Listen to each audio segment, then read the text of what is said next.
apóstol Pablo comienza alabando a la iglesia de Corintio por ser una iglesia que guarda firmemente las tradiciones apostólicas. Más adelante pasa del halago a la reprensión, y era tocante al tema de la cena del Señor, en la que comúnmente se celebraban en el primer siglo y les llamaban los ágapes. ¿Qué eran los ágapes? La iglesia primitiva no gozaba como hoy gozamos nosotros de edificios con aire acondicionado, con carpeta, con cocina privada. No, la iglesia primitiva se reunía en hogares, en casas. Eran pequeñas comunidades donde las personas que económicamente estaban mejor o eran más estables daban sus hogares para que se pudieran reunir en esos lugares y poder ahí adorar al Señor. Ahora, ¿por qué Pablo no halagó a la iglesia de Corinto? Porque el significado de esos ágapes era reflejar el sacrificio de Cristo, la unidad de la iglesia, la comunión de los santos y el amor sacrificial del Señor. Pero lamentablemente la iglesia de Corinto estaba muy lejos de esa realidad. Tenían claro el concepto, eran bíblicos. Qué bueno, por eso los halagó Pablo. Pero en la ortopraxis estaban muy alejados. En la práctica dejaban mucho que desear. Y por eso Pablo se vio obligado a reprenderlos e intervenir con urgencia. Él sabía que la iglesia de Corinto no necesita ser desechada, no. La iglesia de Corinto necesitaba ser reformada. Y por eso Pablo inicia con claras instrucciones, no sin antes mostrarle primeramente los pecados que profanaban la Santa Cena del Señor. El título de este sermón se llama Los pecados que profanan la Cena del Señor. Veamos cuál es ese primer pecado según la palabra de Dios que acabamos de leer. Versos 17 y 19. Pero al darles instrucciones no los alabo, porque no se congregan para lo bueno, sino para lo malo. Pues en primer lugar oigo que cuando se reúnen como iglesia hay divisiones entre ustedes, y en parte lo creo, porque es necesario que entre ustedes haya bandos, a fin de que se manifiesten entre ustedes los que son aprobados. ¿Cuáles son esos efectos que causa el pecado de división? Una reunión enferma espiritualmente. Como dicen, lo mastico pero no lo trago. Eso no es unidad. Eso es división. La palabra griega que usó Pablo es cisma, de donde viene la palabra cismo. De esta palabra proviene y termina, su significado es rasgadura, ruptura, desgarro. El apóstol Pablo está describiendo la condición interna de la iglesia de Corinto. Pablo no se estaba yendo a lo externo, no se estaba yendo a la liturgia, no, Pablo estaba yéndose al problema central que causa una profanación de la cena del Señor, la división dentro de la iglesia. Según la iglesia le pertenece al reino de Cristo, ¿verdad? Pero si la iglesia está dividida, eso es un problema atroz. ¿Se acuerdan cuando le dijeron a Jesús que él echaba fuera a los demonios por el poder de Belcebú? ¿Qué respondió él en Lucas 11:17? Pero conociendo él sus pensamientos les dijo: todo reino dividido contra sí mismo es asolado, y una casa dividida contra sí misma. Por eso que la división interna solamente es el presagio de lo inevitable, o sea, la extinción de una iglesia. Puede ser que el edificio se mantenga en pie, puede ser que el edificio tenga remodelaciones, mejor aire acondicionado, mejores ventanas, mejores sillas, comprar un edificio nuevo, pero Cristo ya no está ahí, y ese es el problema más grave. Y es que la división no solamente trae una enfermedad en la unidad, sino que es una contradicción al evangelio. Porque la cena del Señor proclama unidad. En 1 Corintios 10:17 Pablo dice: puesto que el pan es uno, nosotros que somos muchos Somos un cuerpo porque todos participamos de aquel mismo pan. Cristo no murió por los presbiterianos o los pentecostales o los calvinistas o los arminianos. Cristo murió por un solo pueblo. Él no tiene facciones. No hay pueblo A, pueblo B, pueblo C, el que obedece más y el que obedece menos. No, un solo pueblo. Murió para formar ese único pueblo. No murió para crear facciones. Murió para reconciliar. Por eso las divisiones son una contradicción total al Evangelio. Eso me hace pensar como en cierta ocasión en una familia había una fiesta. El pastel era hermoso, las sillas eran hermosas, el adorno era impecable, pero los hermanos peleando entre ellos, la mamá enojada con el papá. Los invitados perciben esa tensión por todas partes. Aunque externamente haya celebración, en realidad la familia ya está rota. Y eso era Corinto. Celebraban la cena, pero habían perdido la comunión. Ahora Dios permite eso porque dice Pablo aquí, porque es necesario que entre ustedes haya bandos. Es necesario. Pastor, ¿existirá la iglesia donde no hay división? No existe, porque es necesario que hayan bandos. Dice, Dios revela a los genuinos mediante las pruebas. Es necesario que entre ustedes haya bandos, ¿a fin de qué? ¿Cuál es la razón por la que siempre es necesario que hayan antagonistas dentro de la iglesia? A fin de que se manifieste entre ustedes los que son aprobados. La palabra aprobado es dóquimos. Esa palabra se usaba para probar los metales con el fuego, para ver cuáles eran los mejores metales para usar. Así que el conflicto revela lo que realmente hay en el corazón. Eso lo dijo el Señor Jesús. Observe, Lucas 6:45. El hombre bueno del buen tesoro de su corazón saca lo que es bueno. Y el hombre malo del mal tesoro saca lo que es malo, porque de la abundancia del corazón habla su boca. Así que la división es necesaria. Al inicio de la carta el apóstol Pablo ya había reprendido a los corintios porque unos decían, yo soy de Pablo, yo soy de Apolos, yo soy de Cefas, y no faltaban los super contra mega religiosos que decían yo soy de Cristo. Los cuatro estaban mal, porque Pablo dice que tenían discusiones, porque uno decía yo soy de Cristo, otro de Pablo, de Pedro y de Apolos. Ahora, ¿cómo se iban a diferenciar los verdaderos hijos de Dios versus los que no son hijos de Dios? A través de esas peleas, esas divisiones. En un momento tenso es donde verdaderamente conocerás el carácter de una persona. El carácter de una persona no se prueba en medio de un cumpleaños donde todos estamos riéndonos. El carácter de una persona no se prueba cuando todo va viento en popa. Hay trabajo, hay dinero, hay posesiones. Estamos bien en el matrimonio. No. El verdadero carácter del creyente se prueba en las tensiones internas de la iglesia. Lo dijo Proverbios. Proverbios 26, 24 al 26. El que odia se esconde tras sus palabras, pero en lo íntimo alberga engaño. No le creas, aunque te hable con dulzura, porque su corazón está lleno de 7 abominaciones. Verso 26. Tal vez disimule con engaño su odio, pero en la asamblea se descubrirá su maldad. ¿Se da cuenta? Cuando surgen tensiones, los que son de Dios que buscan reconciliación. Hermano, tiene razón, yo pequé, perdóneme.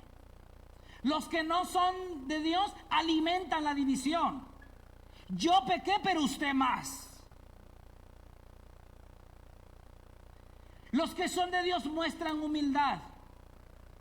Él sabe que no es culpable, pero decide voluntariamente recibir la culpa.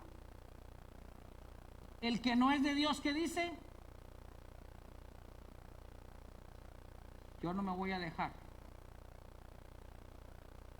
Aquí yo soy blanco como una paloma. Orgullo. ¿Se da cuenta qué fácil de poder identificar a los que son y no son de Dios? Aquí podemos tocar bien un instrumento, predicar elocuentemente, dirigir un servicio de manera categórica, hacer la apertura del servicio, vestirnos como cristianos, pero solo basta con verlos discutir y ahí se va a dar cuenta usted quién es de Dios y quién no.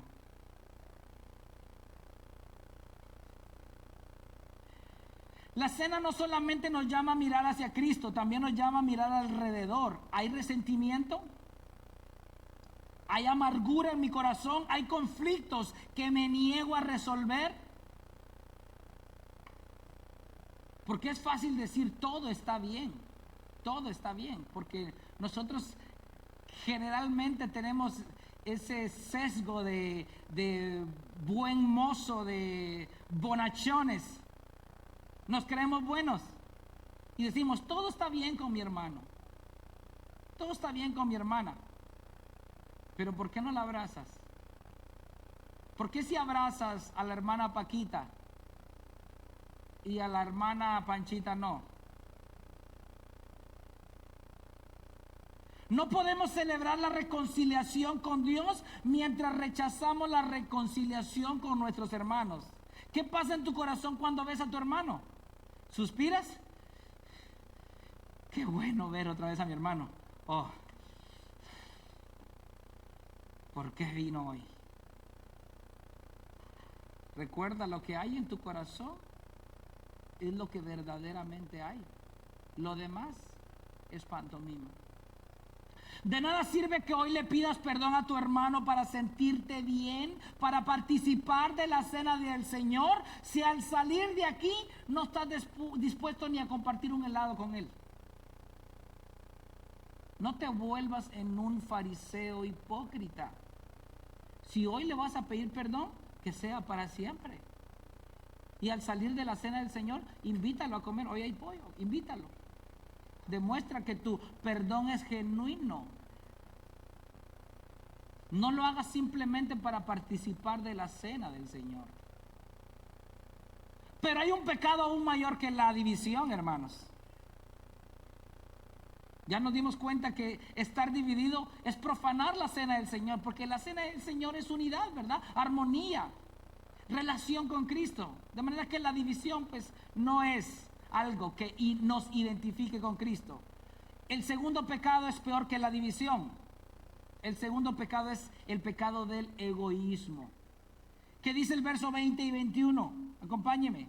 Por tanto, cuando se reúnen, esto ya no es comer la cena del Señor, porque al comer cada uno toma primero su propia cena y uno pasa hambre y otro se embriaga. Como les dije al inicio, en el contexto de la iglesia primitiva, en especial la iglesia de Corinto, muchos de los congregantes eran de un estrato alto, pero había también un gran número de hermanos que eran pobres, incluso algunos eran esclavos.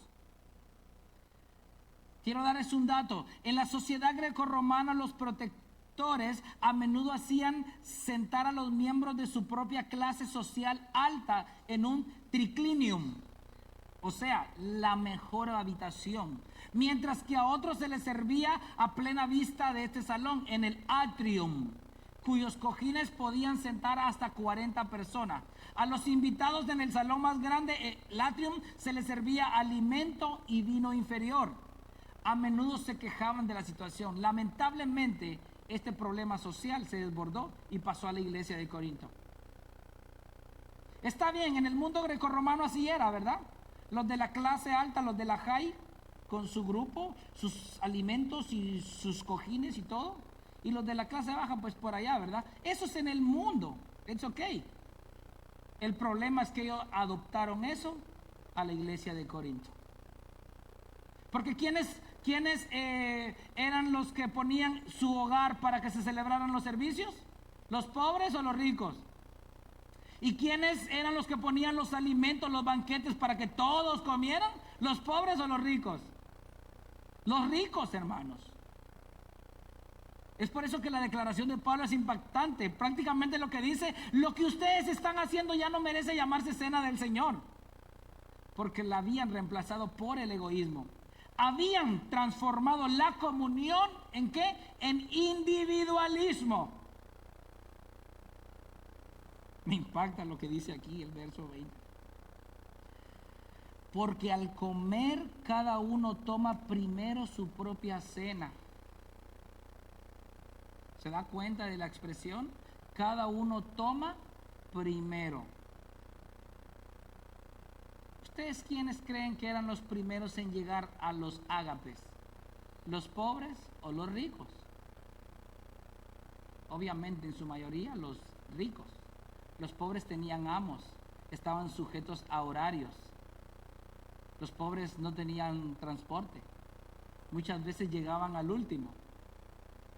Y lo que encontraban, en lugar de disfrutar un banquete que los estuviera esperando con sus hermanos, solo encontraban las sobras. O peor aún, ya no encontraban nada. Eso no es participar de la cena del Señor. Esa es precisamente la esencia del egoísmo. Cada uno pensaba en sí mismo, cada uno buscaba lo suyo, cada uno perseguía sus propios intereses. Los ricos mirando lo que habían llevado para comer, asegurándose de que los pobres no habían llevado nada. Y como muchas veces se dice, ¿cómo se va a comer esta familia lo que yo hice con tanto trabajo si ellos no trajeron nada? Eso es división, eso es egoísmo, eso profana la cena del Señor. Hoy hay comida y hermano, yo le he orado a Dios que al terminar el servicio salgamos de este lugar con un corazón sin egoísmo y que todos podamos estar atentos a que primero le sirvan a mi hermano. Qué bonito se ve eso. Y no ir ahí, es que yo tengo hambre, y es que yo no he desayunado, y que yo voy primero. Egoísta. ¿Acaso solo tú comes? ¿Tu hermano no come? ¿Tu hermano no tiene hambre tampoco? Tu hermano también tiene hambre. Pero si participamos de la cena de aquí, oh santo es el Señor, triple santo, y allá en la fila soy el primero porque yo tengo hambre y me enojo cuando tengo mucha hambre. Eso es egoísmo. Eso profana la cena del Señor. Los corintios habían olvidado el modelo de Cristo. La cena existe porque Cristo hizo exactamente lo opuesto a lo que acabamos de decir. Cristo no buscó lo suyo. Cristo se entregó, Cristo se sacrificó, Cristo sirvió, Cristo lavó los pies, Cristo murió, Cristo resucitó, Cristo ascendió al cielo. Mientras Cristo dijo, este es mi cuerpo que para ustedes o por ustedes es partido, los corintios decían, esta es mi comida que para mí la he traído. Y eso profana la cena del Señor. Dice Mateo 20:28, así como el Hijo del Hombre no vino para ser servido, sino para servir y para dar su vida en rescate por muchos. Cierto comentarista del libro a los Corintios comentó esta situación y lo comparó con como cantar himnos sobre el amor mientras cerramos nuestros corazones viendo a aquellos que sufren. Las palabras y la realidad no coinciden, ¿verdad, hermanos? Eso era Corintio. Celebraban la entrega de Cristo mientras practicaban el egoísmo. Yo voy primero, yo pagué primero. ¿Por qué le sirven a ellos si yo fui el primero que compré? ¿Usted no se da cuenta de eso? Porque a mí el pedazo más pequeño, al otro el pedazo más grande. Egoísmo. A mí 4 arroces, al otro 20 arroces. Se nos olvida, hermanos. Se nos olvida que Cristo lo dejó todo. Cristo no dejó un lugar por ahí en el cielo. No, su gloria eterna. Se humanó, se humilló, vino a vivir prácticamente como un esclavo por amor a usted y por amor a mí. No seamos egoístas, hermanos. Cristo es nuestro mayor ejemplo a seguir. 3. El egoísmo siempre destruye la comunión. ¿Qué finaliza diciendo Pablo en el verso 20? Cada uno toma primero su propia cena y uno pasa hambre y el otro se embriaga. Mientras algunos hermanos sufrían necesidad, otros tenían abundancia excesiva. La mesa que debía reflejar igualdad, equidad, se convirtió en exhibición de diferencias sociales. En pocas palabras, la ciudad de Corinto no era muy separado, muy diferente a la iglesia de Corinto. Qué triste, hermanos. Qué triste que el mundo no vea diferencia entre el pueblo de Dios y ellos. Porque en el mundo hay egoísmo, en la iglesia también. En el mundo hay división, en la iglesia también. En el mundo hay rivalidades, en la iglesia también. Entonces, ¿para qué ir a la iglesia? Aquí estoy a mis anchas. Observen lo que dice Filipenses 2, 3 al 4. No hagan nada, ojo, por egoísmo o por vanagloria, sino que con actitud humilde, cada uno de ustedes considere al otro como más. ¿Cómo debe considerar usted a su hermano? Más importante que a sí mismo, no buscando cada uno sus propios intereses, sino más bien los intereses. Ahí se da cuenta. Cuando usted diga, ay, el pastor no termina, ya son las 4 de la tarde. Tengo hambre. Pregúntese, tal vez mi hermano tiene más hambre que yo. Me voy a parar en la puerta principal y al primero que se levante, esa es la evidencia que este hermano también lo voy a invitar a almorzar. Eso es ver a tu hermano mayor que tú mismo.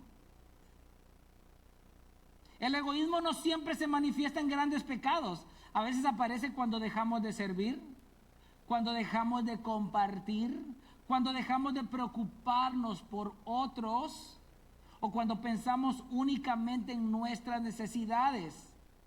La cena nos recuerda que el cristianismo no gira alrededor de nosotros, hermanos. Tú no eres la última Coca-Cola en el desierto. Tú no eres el centro de atención en el servicio. Es Cristo. Cristo. Todo gira alrededor de Él. Y si no gira alrededor de Él, hemos profanado la cena del Señor.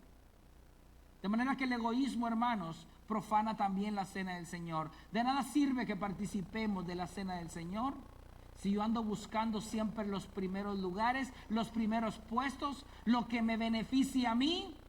No me importa si el hermano sale tirado, pero como a mí me beneficia esto, lo voy a hacer. Y luego estamos participando de la cena del Señor.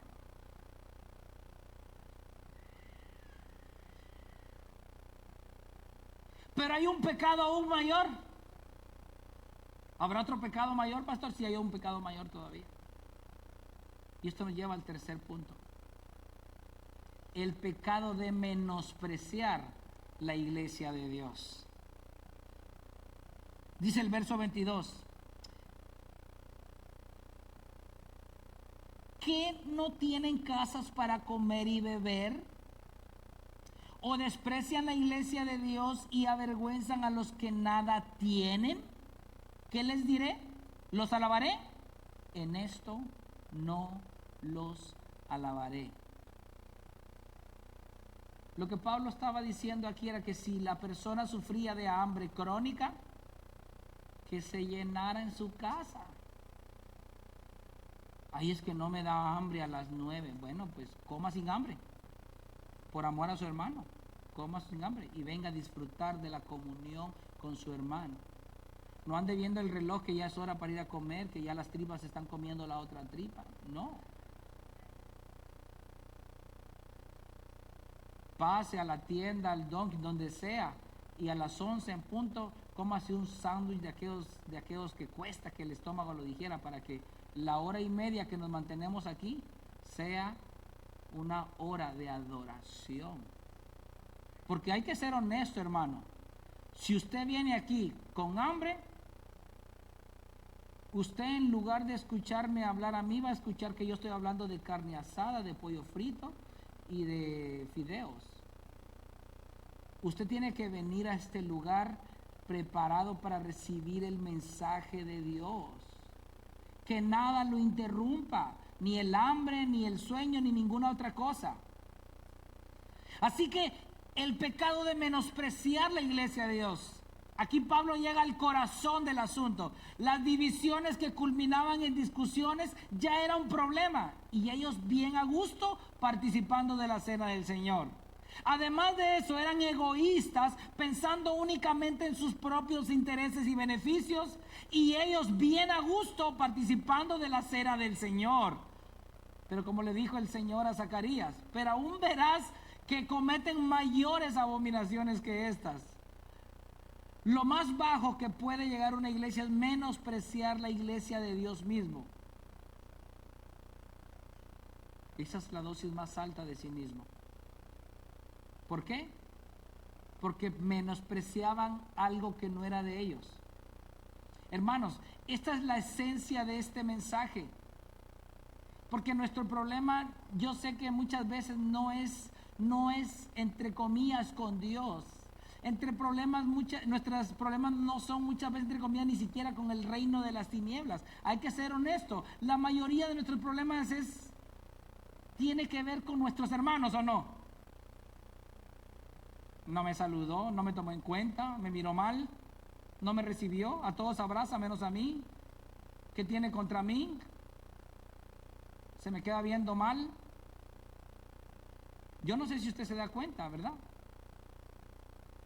El problema está que muchas veces esos roces causan que nosotros menospreciemos a nuestros hermanos, ¿verdad? Es como yo recuerdo muchos años cuando se cambiaban de liderazgos, ¿verdad?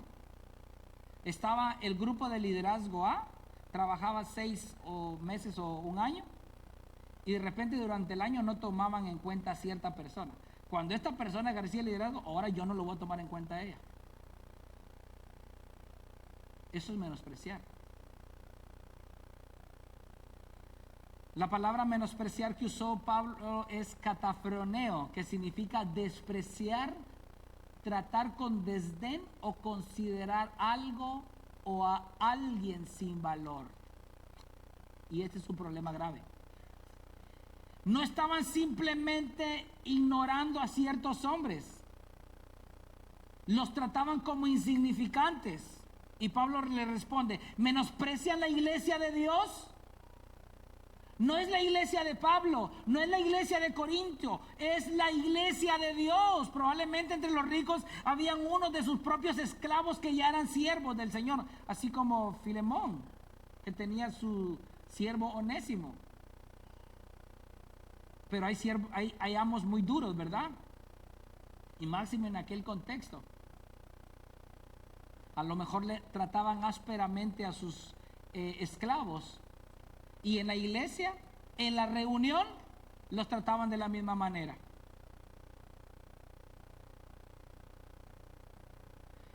En el contexto de Corintio, un esclavo era visto no como un ser humano, sino como una herramienta de trabajo. Y la iglesia de Corinto, en lugar de abolir ese concepto por el evangelio, lo adoptó al contexto de su iglesia. Y eso era simplemente algo inconcebible para el apóstol Pablo y obviamente para el evangelio. Se les olvidaba que aunque estos hermanos aún seguían siendo pobres, ya le pertenecían a un rey. ya tenían un dueño. Sí, terrenalmente ellos eran los amos de esas personas, pero espiritualmente ya su hermano pobre, el más pobrecito, ya tenía un rey, y era el rey de ellos también, el Señor Jesucristo. A la iglesia de Corinto se le olvidó algo muy esencial, como le sucede a muchas iglesias hoy en día. Se nos olvida que la iglesia fue comprada por la sangre de Cristo. Por eso es que muchas veces usted va a ver que hay egoísmo, hay división, hay menosprecio ante los hermanos, porque siempre pensamos que la iglesia le pertenece al pastor. La iglesia del pastor Juan Carlos, la iglesia del pastor fulano, la iglesia del pastor sutano. Deje de estar diciendo eso, es la iglesia de Cristo. Debemos de ver a los hermanos y a las hermanas como miembros que Jesucristo compró con su sangre preciosa en la cruz del Calvario. Cada hermano que tú tienes a tu lado no te pertenece a ti ni al pastor, le pertenece a Cristo. Es propiedad exclusiva de Él. Yo te pregunto a ti, ¿cómo te verías tú saltándote la barda a la casa de tu vecino y que empieces a juguetear con su máquina de yardas, con el carro que lo quieras encender? ¿Qué va a suceder? Cuéntame qué es lo que va a suceder. Estoy seguro que en menos de 5 minutos tienes a la policía ahí y te van a llevar.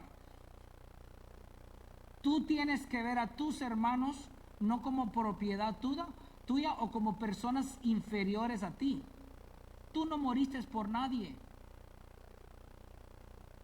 Fue Cristo el que compró a tu hermano y a tu hermana.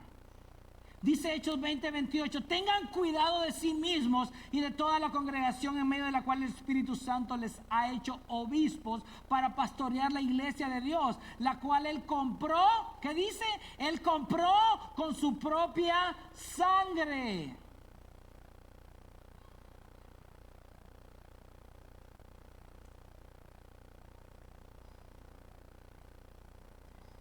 Es que esto es inaudito, hermano, a veces, cuando suele pasar esto. Humillamos al hermano, maltratamos al hermano, ofendemos al hermano, como que si usted fuera el propietario de ese hermano.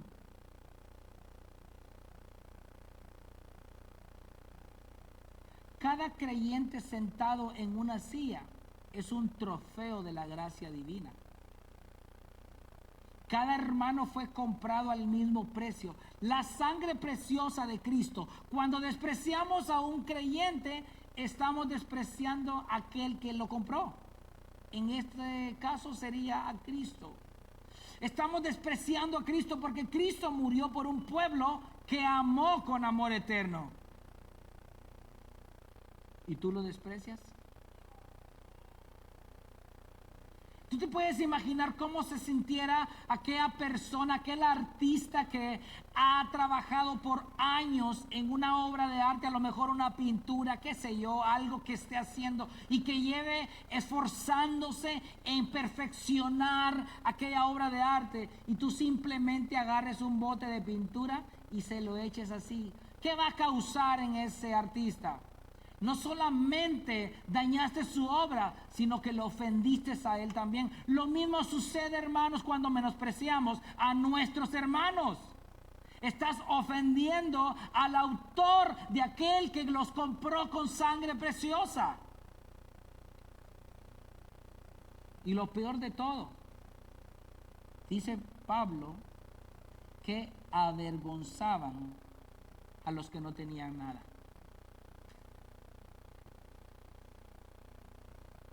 La gracia debería haber eliminado las barreras sociales, ¿verdad? Porque ¿quiénes éramos nosotros cuando Cristo nos alcanzó? ¿Qué tenía usted para ofrecerle? ¿Qué le ofreció usted? ¿40 días de ayuno? ¿Una oración ferviente para que Él lo alcanzara? Usted no le ofreció nada. Yo no le ofrecí nada. Pero ellos estaban menospreciando a los pobres. Los pobres llegaban para experimentar comunión y terminaban experimentando vergüenza. Los ricos tenían abundancia, los pobres tenían humillación. No era exactamente lo contrario al Evangelio. Y Santiago confrontó esta verdad. Santiago 2, 1 al 4 dice: hermanos míos, no tengan su fe en nuestro glorioso Señor Jesucristo con una actitud de favoritismo, porque si en su congregación entra un hombre con anillo de oro y vestido de ropa lujosa, y también entra un pobre con ropa sucia, y dan atención especial al que lleva la ropa lujosa y dicen: siéntese aquí en un buen lugar, y al pobre dicen: tú estate allí de pie o siéntate junto a mi estrado, ¿acaso no han hecho distinciones entre ustedes mismos y han venido a ser jueces con malos pensamientos?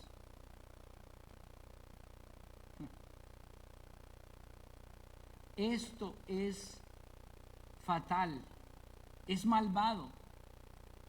Esto no es otra cosa que hipocresía al más alto nivel. Es triste cuando un cristiano se jacta de otro hermano porque simplemente él tiene mayores cosas terrenales o mayor nivel académico, como que si eso importara para Dios. Déjame decirte, a Dios le importa si tienes 20 títulos o si ya compraste todo Guatemala y todo México. Ante Dios, ni tú ni yo valemos más. Todos hemos sido comprados a un mismo precio. A mí me causa indignación por la forma en que muchas veces otras familias tratan con desdén a otras. ¿Sabes por qué? Y yo aquí quiero ponerme de ejemplo.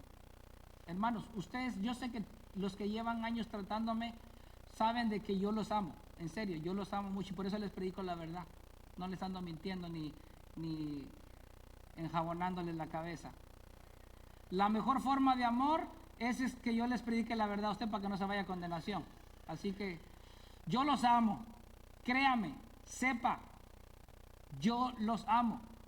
Y yo valoro tanto el trato que ustedes me dan a mí y a mi familia. Tan lindos, son respetuosos, son tan atentos, son tan llenos de compasión y amor. Yo amo todo eso. Pero yo quiero que de la misma manera trates a tu hermano.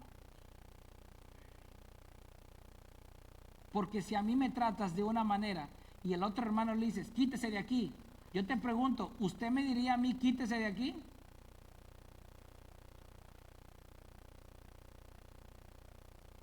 Nah, es que usted no hace bien las cosas. Dígame a mí también eso, porque yo quiero recibir eso también. No, que es que esto no es así, que no. Bueno, yo quiero que usted me hable ásperamente así también. Sea genuino, no sea hipócrita. Trate a todos por igual. Yo quiero ver que usted sea muy atento con el hermano allá, la hermanita allá. Qué bonito. Y si a mí me dejan de último, no me enojo, créanme, no me enojo, hermano. Yo feliz que todos ustedes se traten amorosamente como verdadero cuerpo de Cristo. Reflexiona detenidamente en esto. ¿Tratas con dignidad y respeto al hermano más nuevo de la iglesia como tratas a tu líder o pastor? Recuerda que tu hermano no solamente tiene la imagen y semejanza de Dios, sino que además de eso ha sido comprado con sangre. ¡Wow! Ya el simple hecho que sea un ser humano que tenga la imagen y semejanza de Dios ya es suficiente para que tú lo trates con dignidad. Pero si es un hijo de Dios, mucho más. Mucho más. Debemos preguntarnos, ¿tratamos a todos los creyentes con el mismo amor? ¿Valoramos a las personas según su posición social? Ay, no, a este lo tengo que tratar bien porque de este yo obtengo cierto beneficio, aunque sea alguito, pero retengo. Este no me provee nada. Hermano, yo veo que usted hace rato que ni viene a la iglesia. ¿Y por qué no le dices lo mismo al que gana bien? Porque te da miedo, ¿verdad? Tienes miedo a perder su favor, ¿verdad? Hipócrita.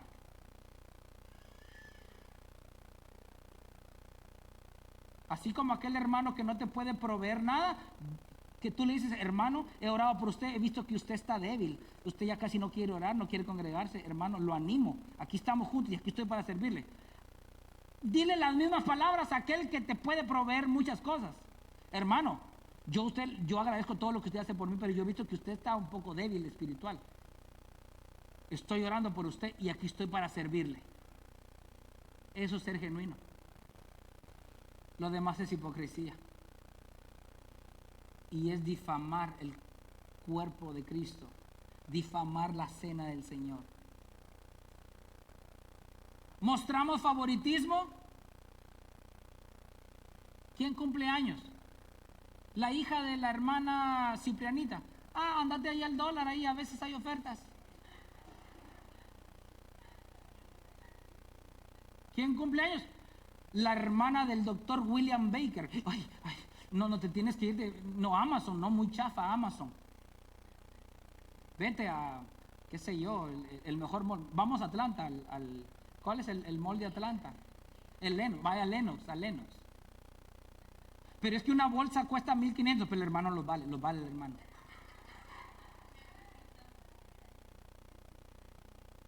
Y después participamos de la cena del Señor, ¿verdad? ¿No te da vergüenza?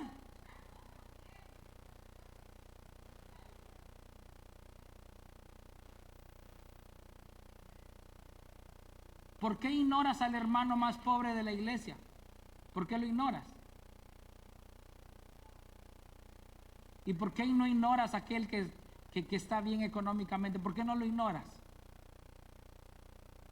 Es que, mire, no sé qué pastor, pero yo con este hermano que tiene negocio como que tengo más compatibilidad. ¿Y por qué con este que no tiene nada no tienes tanta compatibilidad? ¿No será porque no te puede proveer nada? Pero después participamos de la cena del Señor. La estás profanando. ¿Se da cuenta que mucha gente dice, no participo de la cena del Señor porque estoy en pecado? No, ya estabas en pecado. ¿En qué tiempos? Has profanado la cena del Señor y no te has dado cuenta. Cuando tú eres causante de división, cuando tú eres un egoísta, solo piensas en ti mismo, y cuando tú menosprecias a aquellos que han sido comprados con la sangre de Cristo.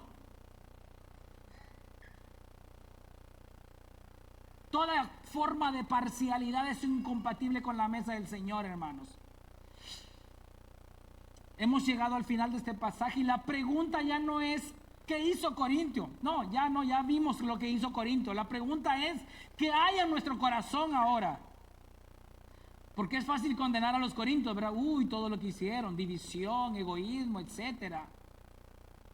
Qué egoístas eran, qué divididos estaban, qué mal trataron a sus hermanos. Pero el Espíritu Santo no inspiró este pasaje para que juzguemos a la iglesia de Corinto, sino para que juzguemos nuestro corazón. ¿Yo he sido causa de división en mi iglesia? ¿He sido egoísta con mis hermanos?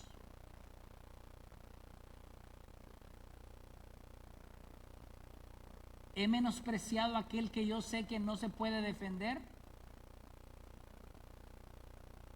¿Hemos sido amables con quienes pueden beneficiarnos y fríos con quienes no tienen nada que ofrecernos? Y mientras todo eso continúa, seguimos participando del pan y de la copa.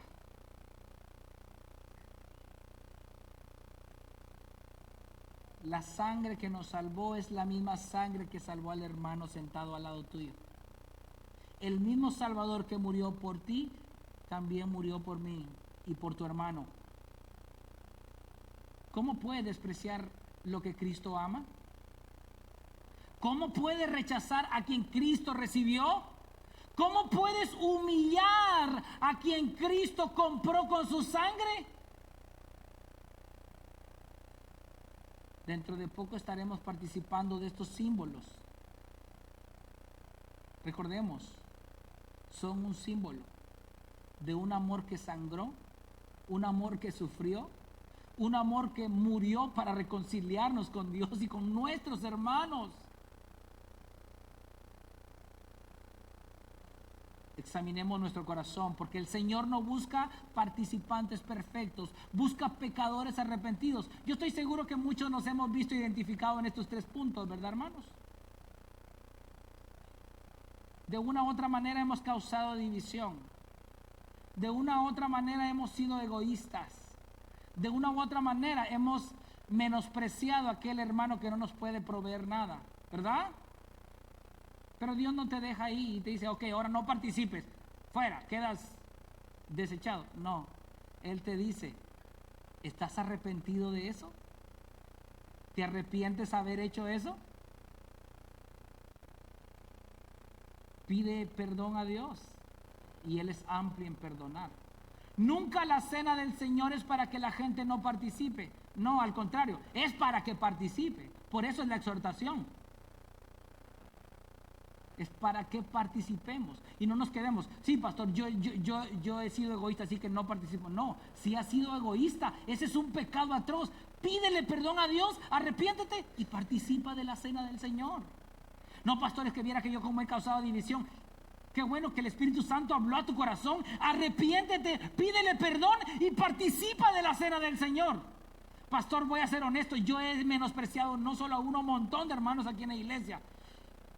Qué bueno que Dios habló a tu corazón. Pídele perdón ahí mismo y dile, Señor, me arrepiento por haber hecho excepción de persona, haber humillado a mis hermanos. Te suplico, ayúdame a ejercer dominio propio, ya no cometer más esos pecados y permíteme participar con un corazón puro en la cena del Señor. No es para que no vengas. Este tema no es para que no vengas, es para que te acerques al Señor. Es para que pidamos perdón. Él es amplio en perdonar. Te pregunto, ¿qué pecado no puede perdonar el Señor?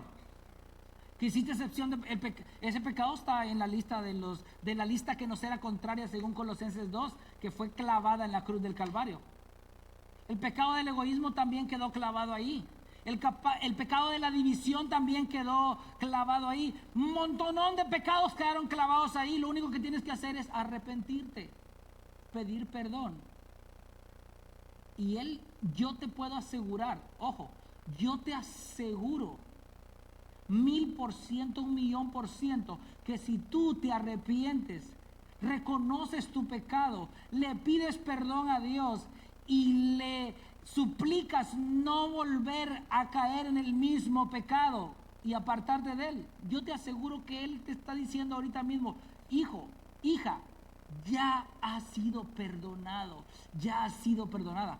Participa de la cena, de la invitación que te hago hoy.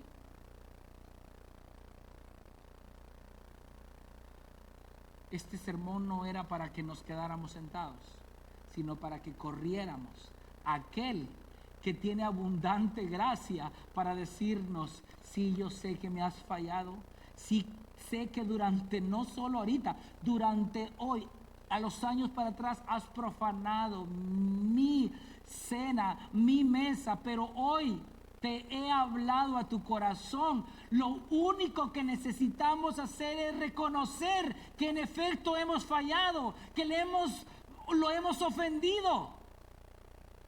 Pídele perdón.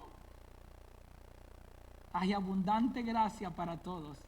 Créanme, hermanos, si toda esta iglesia hemos fallado en los 3 pecados en abundancia, hay suficiente gracia para todos. Y Él nos dice, son perdonados si vienen en arrepentimiento y fe.